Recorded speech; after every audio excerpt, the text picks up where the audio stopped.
Our guest today worked in Columbia Business School's admissions office, has a master's in journalism, 15 years of experience as an accepted admissions consultant, and has lived around the world. With that wealth of experience and an invaluable foundation, she is going to discuss with us today U.S. MBA admissions for international applicants. Welcome to Admission Straight Talk, the podcast dedicated to graduate admissions and helping you approach the application process thoughtfully and successfully. Your host is Accepted's founder and world-renowned admissions guru, Linda Abraham. At Accepted, our mission is to get you to that unforgettable moment when you read your acceptance email and shout, "Yes, I'm in!" Confident you'll be attending the perfect program to help you launch the career of your dreams. Hello, and welcome to the 467th episode of Admission Straight Talk. Thanks for joining me today, and whenever you can tune in. The featured resource for today's show is Accepted's Mba Admissions Quiz. Are you ready to apply to your dream MBA programs? Are you competitive at your target schools? Accepted's Mba Admissions Quiz can give you a quick reality check. Just go to accepted.com/MBA quiz, complete the quiz, and you'll not only get an assessment, but tips on how to improve your qualifications. Plus, it's all free and should take you about 3 minutes, maybe less. Again, take the quiz at accepted.com/MBA quiz to obtain your free assessment.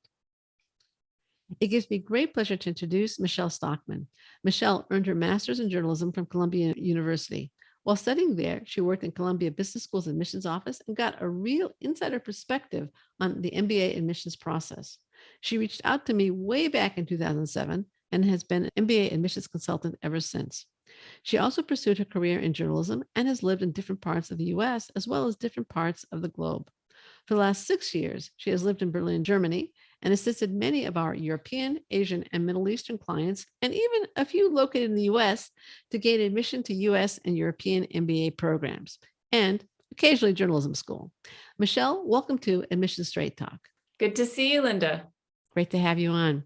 Now, before we get to MBA admissions, can you please tell us a few of the places that you have actually lived?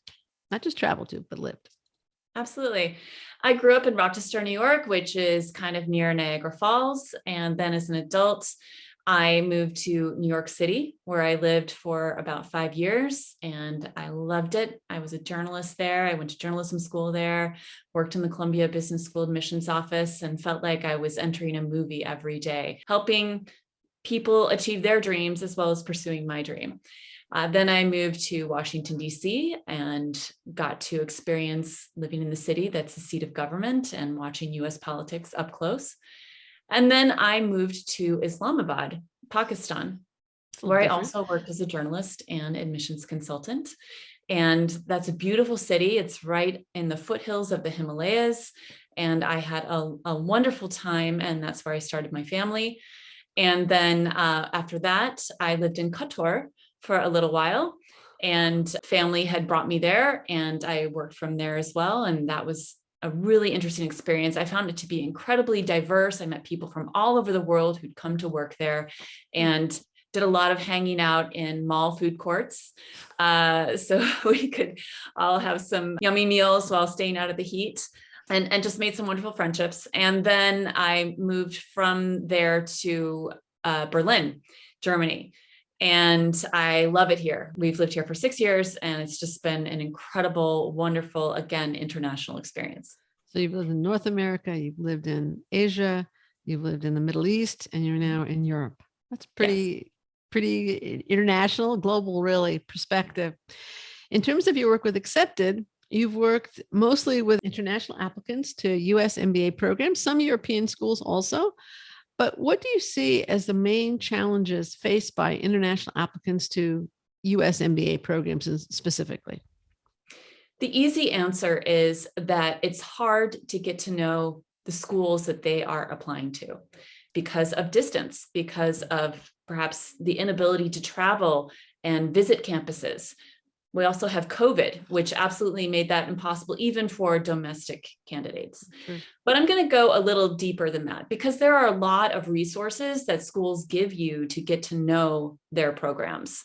And the reason why they want you to get to know their programs is so that you can make the most of your time when you're there, and to make sure that you are a good match and you can actually pursue and achieve your goals with the resources that are available through their programs. But again, as I said, I'm going to go deeper. Great. I think an issue that I've seen a lot when I'm dealing with international students is when they write their why this particular program essay.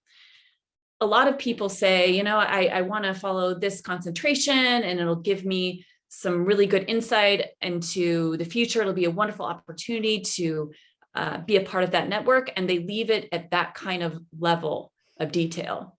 And it's just not enough. Right. Because you are competing with people who've really done their research. They may have been able to go to campus and meet people in the admissions office or professors or current students and really get that insider perspective. So if you are not able to do that, to go there, you need to create opportunities for yourself to get that insider knowledge.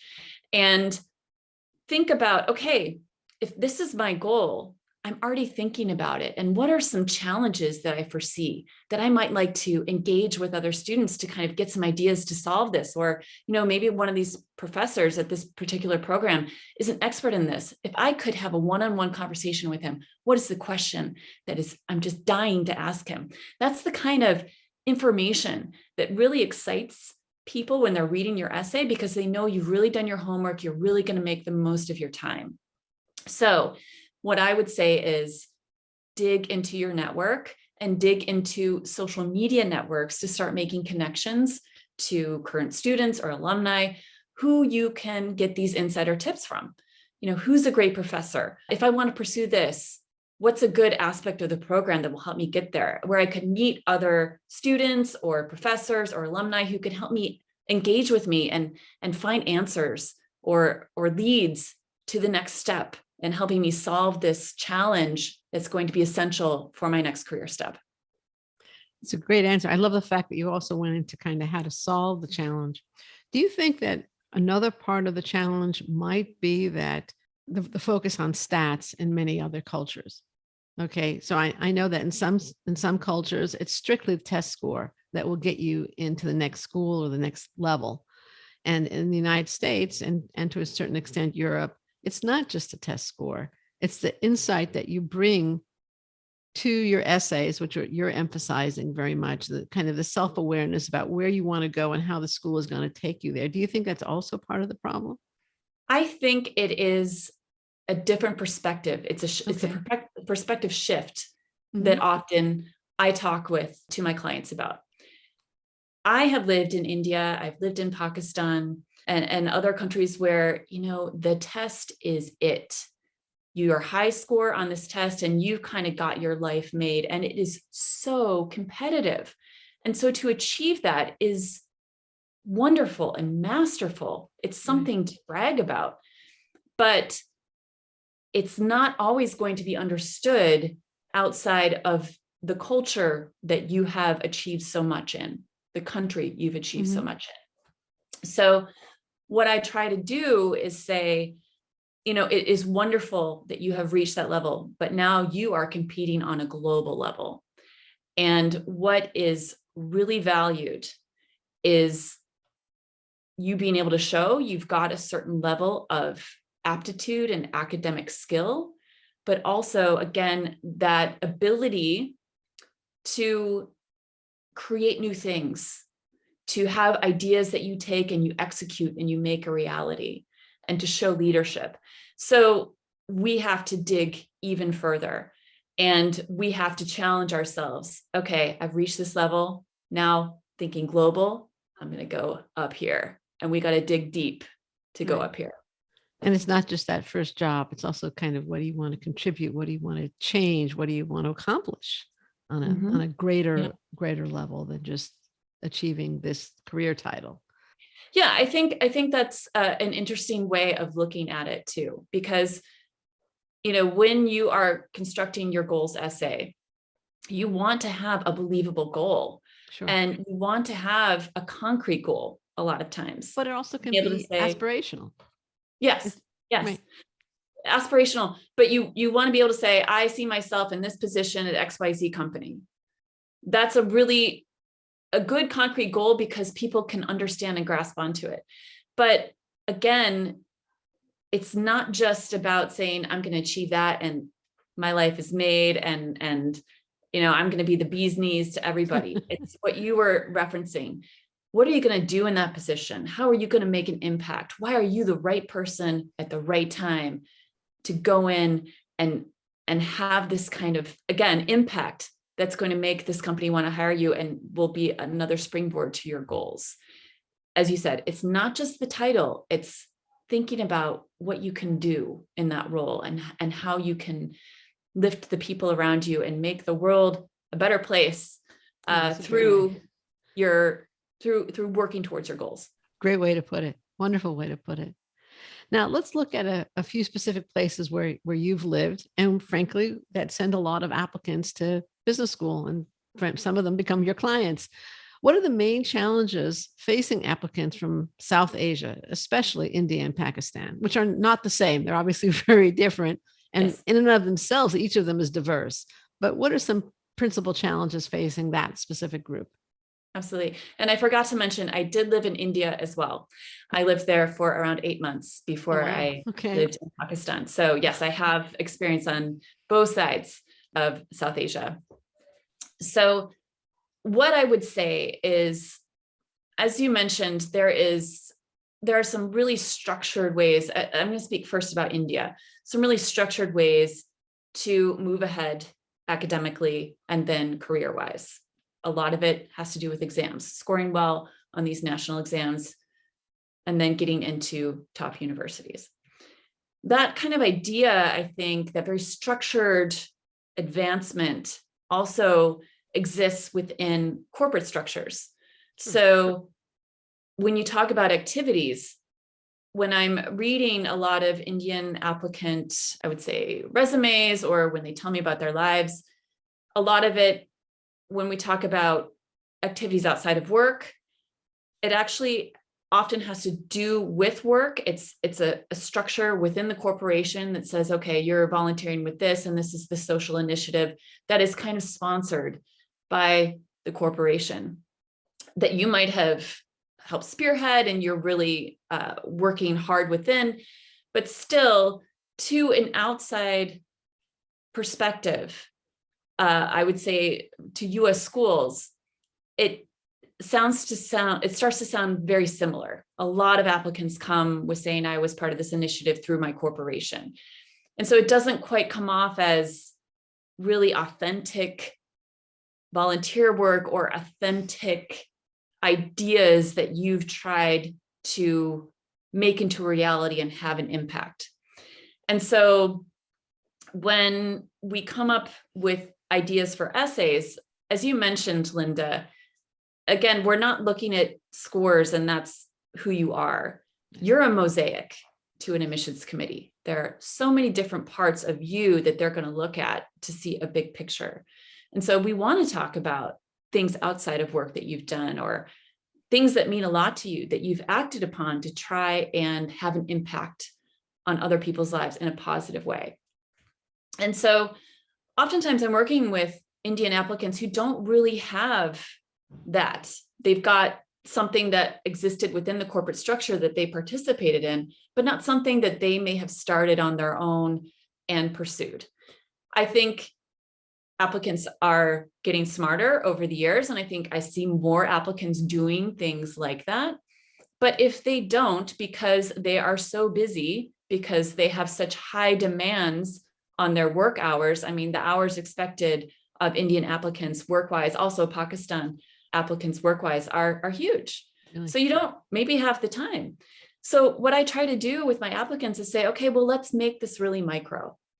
Let's think about one person that you may have worked with to help improve their life, where you took time out of your busy schedule to say, I see that I can help this person with my skill set and I'm going to nurture and help them. Or you might say, something is happening that I don't agree with, and I'm going to stick my neck out and I'm going to say, no, we're going to change this. And you take a risk to change something that you think isn't working right or isn't ethical and make a difference in one person's life. And I've had success with candidates who take that micro perspective rather than try and say, I did all these things. It's not nearly as impactful or impressive as if you can show some bravery, sticking your neck out, or really figuring out how you can help one person who might be in need. Number of membership cards in your wallet doesn't count really either. Yeah. Yeah. It's not impressive if you're a member of all these things and can't really talk about how you participated and made an impact. Right. And would you say that the same feedback for Pakistan?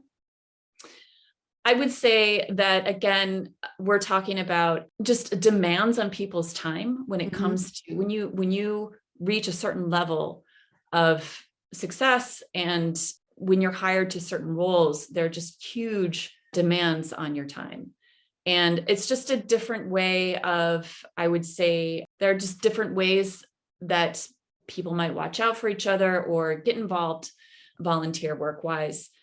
And it doesn't always translate easily to what maybe a US or European way of approaching that would be. And so we have to find those micro stories. Got it. That is to say, as I said, over the years that I've done this, I've seen more and more applicants really hearing, I've got to do something, and maybe getting something started that's more structured. Right. But again, if you don't have time, if that's something that you weren't aware of, that doesn't mean you didn't do it. Right. It means you just need to look for that in your life. Right. What is the most common mistake you see applicants making, whether they're from India, Pakistan, Europe, or the US? You occasionally work with US applicants also. I think, again, it is that failure to really dig into the program that you're going to apply to, and having very superficial reasons for why you want to attend the program, and not really thinking about how you're going to make the most of your time there. And that's by having some idea of the classes you want to take, having some idea of the clubs you want to be in, and not just listing the clubs, showing that you're going to be an active member. Like, put your neck out, propose some ideas for something that you might like to start as part of the club, or a seminar that you might like to organize. Or sometimes I know I look at a site and I see that they have all these clubs listed, and yet half of them are dormant. Yeah. Maybe you want to revitalize a club. Yeah, absolutely. So come and show that you're going to make an impact. I think that's a huge thing. And another thing that I see as a mistake across the board is, again, we are so used to, in a job interview, showing our resume and showing what we've done. And a huge part of the MBA application is to show you've thought about the future. And so I often see slim pickings when it comes to justifications for the goals that people want to pursue, and not so much research done in terms of why this is a good move, why you're the right person at the right place in the right time, helping me learn something that I think would be so cool. I think those are some of the most exciting essays that I read, saying, wow, this could be possible. You want to make this change? That's so great. Let's do that. But oftentimes it takes some digging with my clients to get there.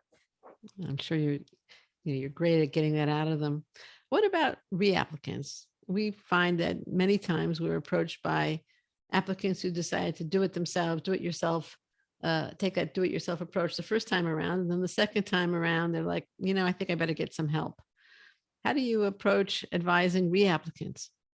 The advice I have for reapplicants is to first be open for feedback. So I'm going to read your application. I'm going to see what you submitted to the school, and I am going to find what's missing in that mosaic that they want to see from you. And that's what we have to fill in the blanks.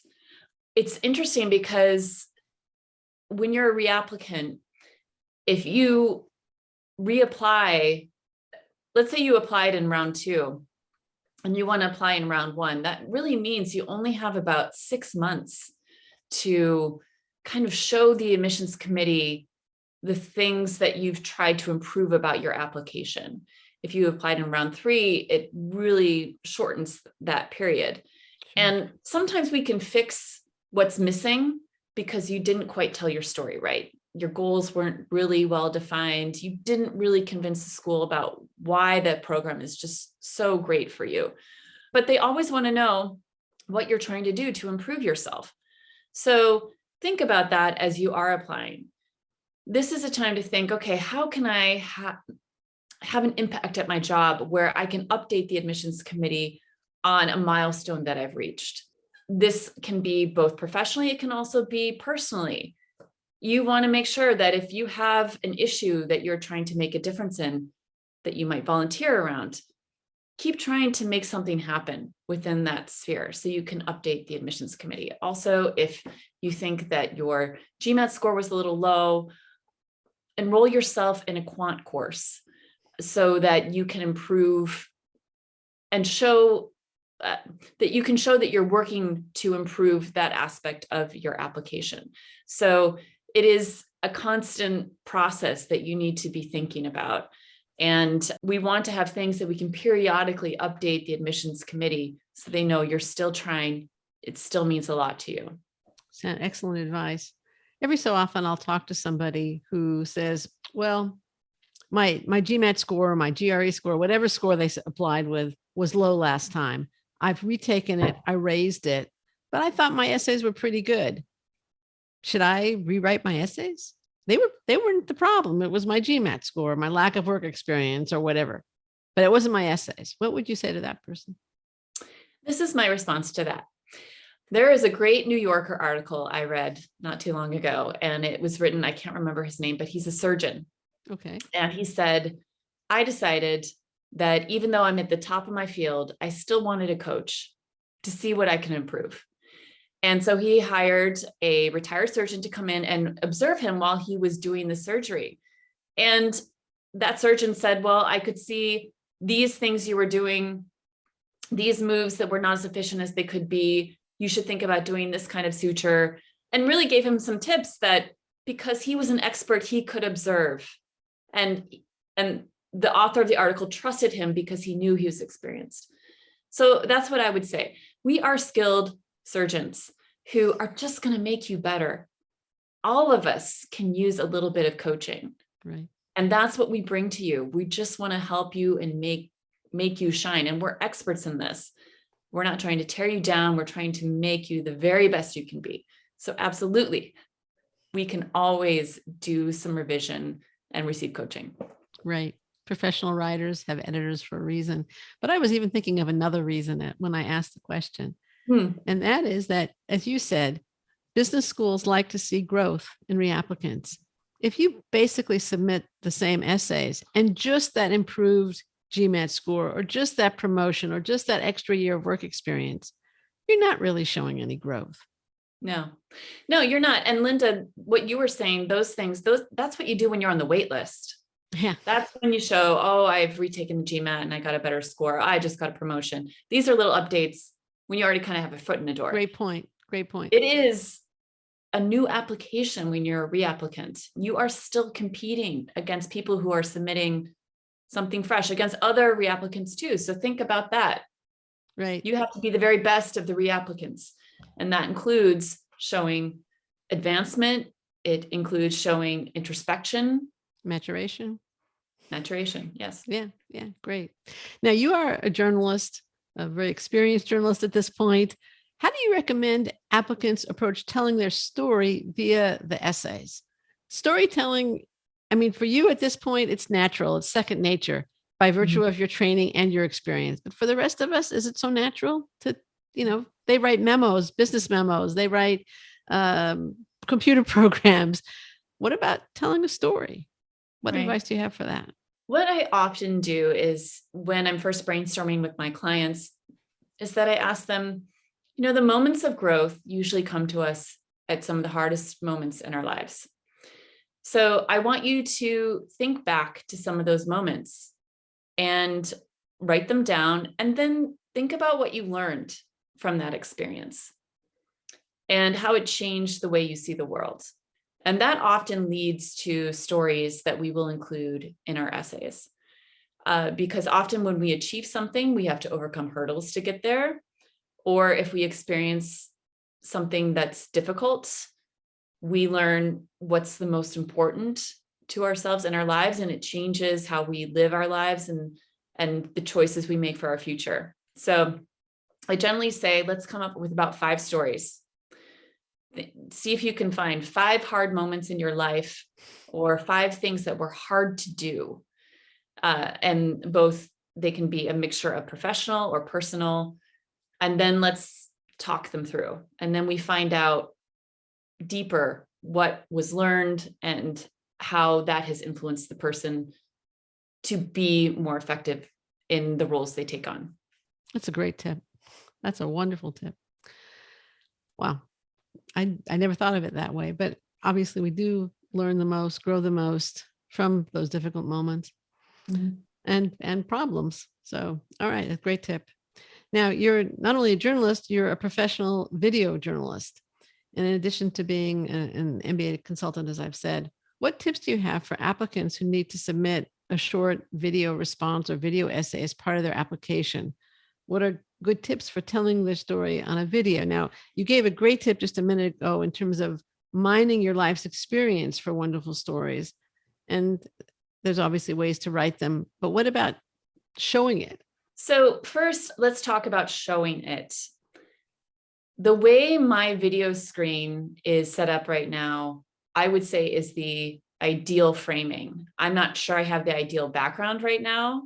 I've got a closet and a curtain, but you can see, people listening on the podcast might not be able to see this, so I'm going to try and describe it. Okay. I have a rectangular screen. I have, a little bit of space above my head, before it gets cut off. Not too much, just enough. Kind of, we think of the rule of thirds. So there should be 1/3 of the screen that is blank space. Your head should be in the second third, and then your body is down below. And then I'm centered. I'm right in the middle, and I'm looking straight ahead. I'm not looking to the side. I'm not looking to another side. I'm looking straight ahead. So it's like the audience sees me and I'm talking to them. It's so important. And it shows care and consideration when you think about your background and you try and make it attractive and you try and make the frame attractive. It's the first thing people notice on video. Okay. Do I like looking at this? And having a good frame is half the battle done. So that's my first tip. And I think also because I'm a video journalist, it bugs me when it's not quite right. The second thing I would say is you don't have a lot of time to attract a person's attention. So most of these video essays are about a minute long. And so it's good to have in your head, I'm going to say 3 things and have a topic sentence, say something to support it, and then move on to the next idea, say something short and next idea. And you will know that you've got this right because you're going to practice, and you're going to practice a lot. Like I'm saying, maybe 10 times a day leading up to when you're going to record your video. Wow. Practice makes perfect. It's exposure therapy almost. And another tip I have is put a sticker right next to that little green light on your computer. So you're looking at that and you're not, again, looking down or to the side, because people might think you're reading notes. And that also looks really bad on an MBA application essay. You do not want to read from notes. It just looks bad. So practice being able to speak spontaneously. And if you mess up, own it. Say, oops, that's not what I meant to say, but let's keep going. Show you can get over trying to be perfect if you're not perfect, and show that you've got a good attitude and you can manage the hurdles that are thrown at you. A format I like to try and do and give to my clients is SOAR or SOAR. So if you're asked a question, think of the situation, what the obstacles were, what the actions you took, and what the results were. And if you have time, what you learned. That's a great way to answer any question that might be thrown at you. And because it tells a story and it tells a process, and it allows you to give a little brag about yourself, but show how you achieve what you achieve. Wonderful. I once, just getting back to the idea of being able to recover from, a flub in the video, not that you have to include it intentionally, But when COVID first hit and all interviews moved online and everybody was at home and with kids, I remember talking to a couple of admissions directors, and they were telling me stories about interviewing people suddenly online. So one story was about a candidate who was admitted and fell off the chair. I don't know how they managed to fall off the chair, but they managed to fall off the chair, and they just got up, kind of rubbed whatever was hurt and then continued the interview. Or another one had their 3-year-old walk into the room. Now, obviously, the 3-year-old had been told, don't come and talk to daddy now. Daddy's busy. And the door was closed, but the 3-year-old managed to open the door, come in, and daddy, can you, whatever. And the guy just said, you know what, I'll do whatever you want, but just give me about 5 minutes. I'll talk to you. He was very nice to the child, fortunately. And again, he was admitted because he handled the situation well. So I think that, again, I don't think you want your 3-year-old to walk in the middle of an interview or a video essay. And obviously, since you can practice the video essay, you can choose the best one, or you can record the best one. But I think you're right that when you do handle a flub or an issue, it shows the kind of poise and, again, maturity that would lead one to conclude, oh, this person can handle a little bump. Right. And that's the essence of leadership. You're going to have a lot bigger bumps than that. You'll have unexpected situations thrown at you that you need to make quick decisions about. For sure. Now, it's now March. Some applicants are thinking ahead to summer and fall when they want to apply. Other than getting a great GMAT or GRE score, if their target program requires those tests, what should they be doing? What would you advise them to be doing? I would say they need to be having conversations with their network. So reach out to people who have attended business school, ask them questions about the program so you can learn as much as you can about it, so that you can talk authoritatively about how it matches what your aspirations are. And if you don't know anyone in your network, get on LinkedIn. Start trying to connect with people, see if you can say, hey, can I have 5 minutes during your coffee hour? Or do you mind answering these questions via email or WhatsApp? Do what you can, be creative to get to know an insider perspective of the programs that you're interested in. That is a great use of your time leading up to the application period. And also thinking about your goals, thinking about, if I was on the stage in a TED Talk, what would I say is the future of the industry that I want to get into that is so cool? And learn something about it so that you can wow me in your application to say, wow, that's such a cool idea. That's an exciting thing that I want to help you be a part of. So do some deep thinking, have lots of conversations, build your network. We actually had an interview with a recent Stanford grad, who with another MBA student wrote a book called MBA Coffee Chats. And I'm going to link to the interview from the show notes, and you'll be able to find those at accepted.com/467. But yeah, it's a great suggestion. And I think the goal research is also critical. Now, one last question before we go. What would you have liked me to ask you that I haven't asked? Well, what's lingering in my mind is one of the most pleasurable applicants I was able to work with, who was accepted to Berkeley. And that process of settling in on his goals. He had really high aspirations for himself. He had an entrepreneurial mindset, and he came up with a goal that, unfortunately, I picked holes in right from the start. I said, well, how are you going to do that? And this doesn't seem convincing. And, so we went through several iterations until he got into something that he said, yes. And I said, yes. And it made sense. And it was impressive. It linked to his past. He had the expertise for it. So again, I would say, get out of your own head, talk these things through with experts, with coaches who can help you express it in an expert way as well. And that is going to be one of the best preparations you can have as you approach the application cycle. because you will have this wealth of knowledge and experience if you've done your homework, if you've had these conversations as you sit down and write these essays, which when you have a blank paper can be a daunting experience, but when you have someone to help you organize those thoughts, and then you have the actual good thoughts, then it can be a really pleasurable experience. And I would say that's one of the most exciting things about working with my clients, is that I feel like they learn a lot about themselves through this process. They have more clarity as they're moving forward. And I think they're stronger professionals, because one of the things that can be rare to find, as you were mentioning, in some of these more technical fields, is the ability to express your ideas. And how powerful is that when you can? Oh, yeah. Really, it makes you a leader when you are skilled at doing that. And if I can help someone who doesn't have a lot of experience doing that and learning the tools to do that, I feel like I'm setting them up not only to get into the MBA program that they want to, but for a long, successful professional career. Great. Thank you so much, Michelle. This has been fantastic. You've given wonderful advice and insight.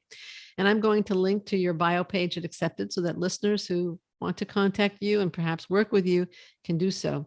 And you can find the show notes at accepted.com/467. And again, a link to Michelle's contact page, as well as other relevant shows and material. Listener, I want to thank you too for joining Michelle Stockman and me for our 467th episode. If you find the show worthwhile, I have a suggestion. Subscribe to Admissions Straight Talk. That way you won't miss any future shows. Quick reminder, don't miss the Mba Admissions Quiz. Find out if you are really ready to apply and competitive at your target schools. Take the quiz at accepted.com/MBA quiz. Thanks again for coming. This is Admissions Straight Talk produced by Accepted, and I am your host, Linda Abraham. I'll talk to you again next week.